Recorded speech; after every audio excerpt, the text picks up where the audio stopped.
What made you go to the doctor for cancer? I was 17, getting ready for spring break back in 2010.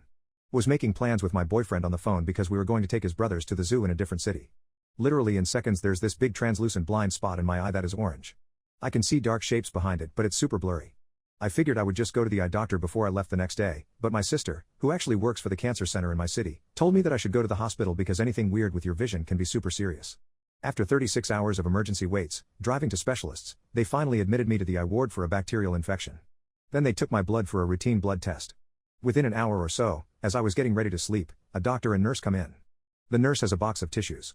The doctor told me my blood is leukemic, to which I asked, okay, can I treat that? He was extremely unclear on what was happening. I was 17, my family had already left, and I had no idea about any cancers. I was diagnosed with acute lymphoblastic leukemia and started chemo that night after being transferred to a different hospital. They did a bone marrow biopsy the next morning and then sent it to a genetic lab in another province. When the test results came back, they changed my diagnosis to chronic myelogenous leukemia in the blast phase crisis, final stage, that was caused by the Philadelphia chromosome, where chromosomes 9 and 22 switch places and causes a mutation in my red blood cells. Told me I was the youngest person in the world with it, as CML usually takes a very long time to progress and the final stage doesn't show until around 65 years of age. That change in diagnosis changed my timeline.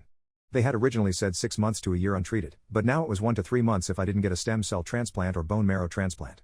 All this because I had blood clots happening all over my body because of the abnormalities of my red blood cell shapes, and the one in my eye presented itself in my vision since the vessels are so small.